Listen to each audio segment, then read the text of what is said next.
Hi there. Welcome back. My name is Sheldon McLeod, and this is Thinking Out Loud. This is my platform, my opportunity here on the Saltwire Network to build a community. I often talk about helping the helpers, and it's something that I've grown to, understand and respect a lot of the people who go about their daily lives helping other people, and sometimes at their own peril. And by that, we've talked a lot about PTSD or occupational stress injury. We talked a lot about coping, and we're trying to reduce those stresses or minimize some of the stigma that goes along with those folks who may be, facing something that on a daily basis, most of us can't even get our heads around. And I want to say it was a real opportunity and a wonderful opportunity to speak with someone who has been, as she describes it, a storyteller her entire life. And as you may or may not know, Janice Landry has been very active as she writes about these stories, these folks who are giving of themselves to community. And she has a new book, and as it says, supports refugee nonprofit in honor of Syrian family and her late grandfather. And this latest book, this opportunity for me to speak with her about it is called Eye of the Ocean. And in some ways, using a term, bookends, a story about her grandfather and a story about her mother. And it's a real honor and a pleasure to say hello to Janice Landry. Hi, Janice.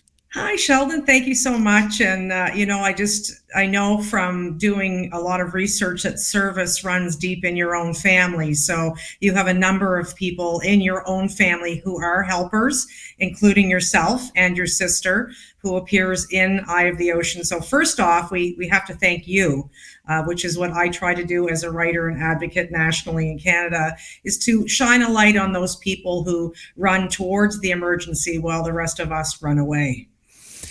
That's very kind of you. And it's really telling to me that as a storyteller, as someone who has been able to develop the skill set to be able to make people comfortable, to put them at ease, and to get them to, and I'm amazed that people will tell you things, people will share things with you that maybe they've never told anyone else, maybe not even the therapist.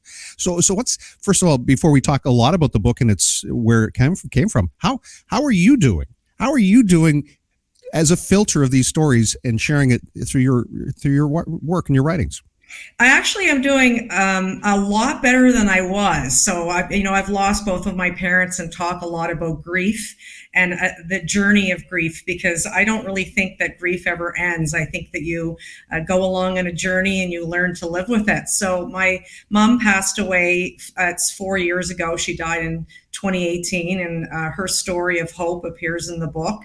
And my dad died 16 years ago. So I've learned a lot from losing them, and I try to apply that in my writing. And I remember I was thinking about this earlier today. Early on in my books, I went down to the old public library in Halifax, not the sort of original location on Spring Garden Road. And I had a few people show up for a book reading, maybe under a dozen.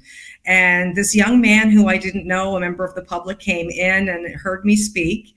And he asked me, he said, Sheldon, he said to me, does writing help you? Because I was talking about mom and dad and that sort of thing. And I said, it absolutely does. And at the top of my list, I'm not Stephen King and I don't really worry about book sales per se, but the top of my list of every piece that I do, my focal point is trying to help someone. So in my mind, when I'm writing, I'm trying to get to one person and help one person. This is true.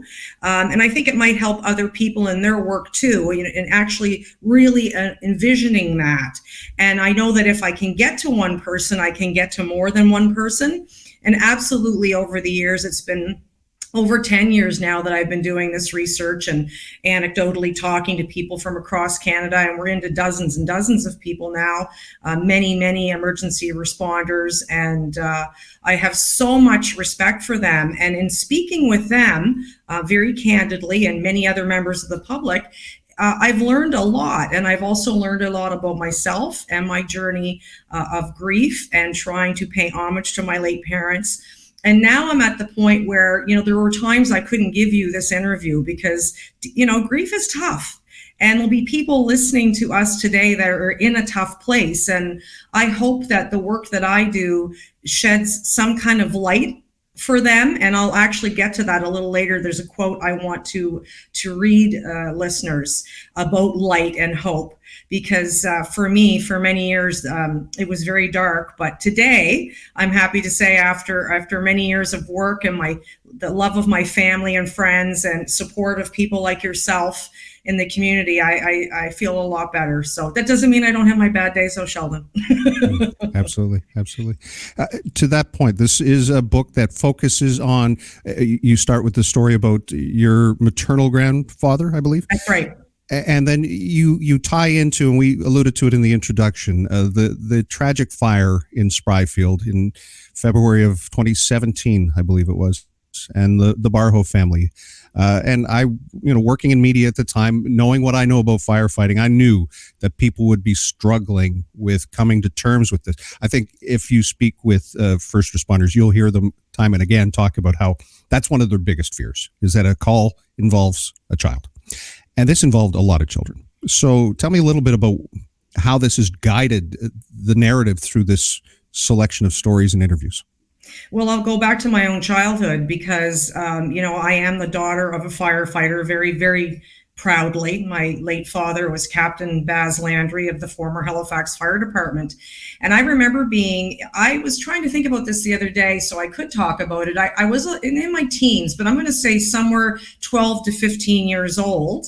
And I remember being in our house and with mom and dad and seeing dad sitting at the kitchen table eating his dinner. And he was not himself. He was quite solemn, and I could see it in his body language and facial expression, and he wasn't really saying too much. And I'm not sure if it was mom or dad who told me, but I came to know that he had just returned off a shift where a child had died. Mm-hmm. And that stuck with me, seeing him that way. And it's something that, I take that very seriously. There are people that are deploying every single day that go into horrific scenes. And my dad was that kind of person. And so I saw what that was like for him with one child. And of course, in our case here in the province, all Nova Scotians' hearts were broken when the 7 children died in the Barho family. So for me, I apply that as a family member through a lens of a family member, of a first responder. And of course, the empathy, and the themes within Eye of the Ocean are love, hope, and empathy. And the theme of empathy comes directly from the outpouring of concern and caring that we saw from really nationally and internationally for the Barho family and the frontline personnel, emergency responders, communicators, that were helping the Barho family as much as they could in horrific circumstances. We really have to continue to show these people, that the people that were there on the front lines and the family, that we still do care. We are still here for them. We support them. We realize that this is a really heavy burden to carry over many years. And it doesn't really lessen for people. How do you move past something like that? So this work for me is a work of the heart, is what I'm telling people. It's a work of the heart for heart. And so the group that brought the Barho family to Canada from Syria, the acronym is HEART, which is the Hants East Assisting Refugees Team. And those members, the founders of HEART, are in Eye of the Ocean. They were very gracious with me, a very beautiful, poignant, powerful interview. And so I've decided, after speaking with my family and my husband, we've decided that any proceeds I would have made from Eye of the Ocean, all that money will go to HEART directly, every cent. And that will help them do their international work where they're bringing refugee families like the Barhos to Nova Scotia, those people that are trying to escape ravages of war and other horrific instances. You mentioned a quote, and I'm not sure if this was the one, but darkness cannot drive out darkness. Only light can do that. Hate cannot drive out hate. Only love can do that. With the other quote, that life is so short, there isn't enough time to love. And I don't know where people find the time to hate. Tell me a little bit about how those two quotes came to represent this work in a lot of ways. I mean, I think the first quote is just, it's such an iconic quote that I think we can all walk the walk and learn to live through that quote. And it was really the second quote from Imam Hamzah Mangera, who is one of the leaders within the Muslim faith here in Nova Scotia and in Canada. And it was he, along with Imam Abdullah Yusri, who were the two lead officiants at the Barho children's funeral. So they really were the two people, these two imams within the Muslim community here. They really led the charge and how this would be done. They talked to me very, very candidly about how overwhelming it was to see the compassion and empathy from the people of Nova Scotia and Canada. They realized at first they thought they could have it at their mosque, the Imam Mosque, which is the largest mosque in Atlantic Canada. And then they realized they were getting so many letters and emails, like thousands and thousands. We're not going to be able to have it here at the mosque. And so it was decided to move the location of the children's funeral to the Kennard Center. And it was at that funeral, and this quote went viral. So this is really the focal point of the book for me, and I'm really glad you asked me about it, because I have such deep respect for these two gentlemen. They're really what they put themselves through, the efforts that they made for the Barho family and for the community members and their faith community, but just for Nova Scotians and Canadians in general.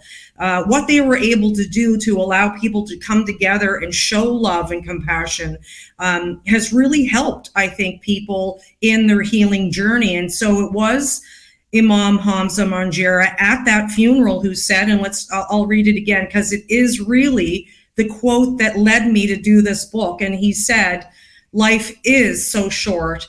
There isn't enough time to love. I don't know where people find the time to hate." And he talks about why he included that quote and where he was actually writing the speech when we did our interview. And so I went to the mosque. It was my first time stepping inside a mosque. And I had talked to a friend of mine who's Muslim to prepare for the interview. I didn't want to be disrespectful in any way. I knew it was a very important interview, and I had not seen either of the two imams speak candidly and at length to any member of the Canadian media about the preparations and since the fallout from that funeral and what's happened.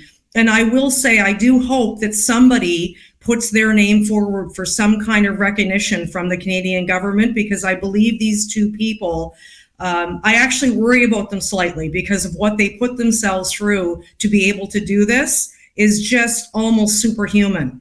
And I think people need to read this chapter. It's extremely humbling and eye-opening. And I was so humbled to do this interview that I often think I'm lucky enough, as you said, to have people open up and talk to me. And I do consider this interview with the two imams one of the most important interviews I've done in my career to date. And I think about both of them all the time. And they're incredibly intelligent gentlemen. And the amount of love and hope and empathy that they have for the wider community is truly humbling. And I cannot thank them enough for inviting me to the mosque, speaking with me incredibly candidly. And then I went on a tour of the mosque with them as well after. There was a call to evening prayer when I was there, and they had to end the interview, obviously, because one of them was leading evening prayer. And I was allowed to come upstairs in the mosque and look through some of the letters and condolences that were sent to the Barho family. Imam Yusri gave me some to review as I was there, and sat quietly at the back of the mosque while evening prayer was occurring. A huge honor. And, I don't expect that this sort of thing will ever happen to me again as a journalist, to be able to sit with these two leaders of the Muslim faith in Canada and have them talk so openly about how the outpouring of love from the rest of us is helping them, is helping the family, is helping the community members, the first responders, and so on. Their interview is truly powerful. And we could talk about, the fact that the fire was of indeterminate origin, the conversation that was happening in communities, the disrespectful way that some people, used what was opinion to try and drive a narrative. But I wanted to talk, when it comes to journalism, there can be investigative journalism, and I call what you're doing right now inspirational journalism. And I'm wondering how you feel about that perspective, that this is more than just telling someone's story. This is giving you the power of empathy, that you can see something that perhaps you could never have experienced without going through what these folks have gone through. I mean, that actually brings tears to my eyes that you say that, because, you never really know when you're doing something if it makes a difference. And right before I hopped on this interview, I got a message from one of my late father's former friends and firefighting peers. This gentleman is a Halifax Fire Department veteran, and he is a big supporter of mine. He and Dad were really good friends. And he's like, I just got your book and I'm going to read it. And it was a gift. And I can't tell you, Sheldon, what this means to me to have people reach out both publicly and privately to tell me, thank you. Thank you for, being an advocate for us. Thank you for listening. Sometimes, as we both know, it's just people need someone to really listen to them. And that's something, an art form that I'm still learning. You just ask my family members. I can be a better listener. But I try to do that in the work that I do, in all seriousness. And it's a huge responsibility. And earlier this week, you are the first interview I've given for Eye of the Ocean, and I thank you. I'm very grateful. But when my book went out there into stores and I sent the media release out earlier this week, this is the truth. I almost got sick physically, because it doesn't get easier. This is my 6th book. And people think, it's old hat, she's used to it. No, it actually gets harder. And I hate to say that for creative types out there, but you kind of set a bar for yourself. It's the pressure you put on you. And because I'm carrying these stories, you asked me how I'm doing, and I am doing great, but it's in a massive responsibility to go and sit and talk to those people and then convey that appropriately to the best of your ability, because I'm human. I don't always get things right. I try to, but don't think that it's easy. I don't want anyone going, oh, well, she's whipping these books off. It's so much work. I mean, this piece is 3 years worth of work and thousands of hours worth of work. And, but it's that one message. It's that one person, again, my focal point. If you keep it like that, where you're really just trying to connect with people, the rest of it kind of follows. And I authentically do that. And I think a big part of it is they know how much I love my dad. I'm the kid of a firefighter. I'm also a journalist and, a former broadcaster, and I'm a mom and I'm a wife and a friend and all this other stuff. But this comes from growing up in that culture. A lot of this stuff doesn't have to be explained to me because I lived it, right? And I think that when people see the daughter of a firefighter, and my dad was a decorated Canadian firefighting hero, winning the Medal of Bravery, he was a good firefighter.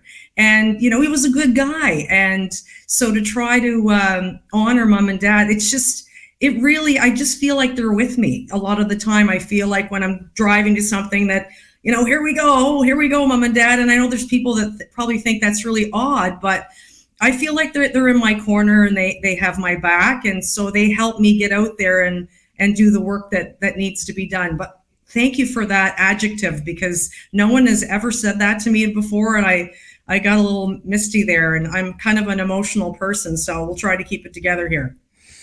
I just have to say, I very much enjoyed having an opportunity to look into the stories of love and hope and empathy, Eye of the Ocean. This is something that's really, we didn't really talk about the origin of the title. So I guess on that note, what is it that you're hoping that folks will take away from this collection of stories? What is it that you hope will resonate with folks? I hope that they know that the light's there, right? So, back in the time I told you earlier on about mom and dad, things were dark in my life. I was experiencing very deep, real grief, and I still grieve them every single day. But the light, I see the light now.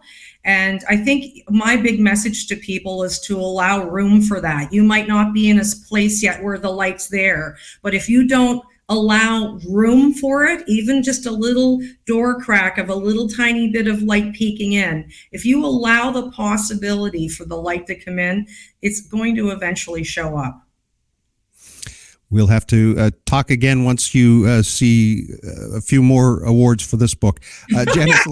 Janice Landry, thank you so much for sharing with me today, for being a part of this conversation and a part of this community. I really do appreciate it. Sheldon, I'm so honored. Thank you very much.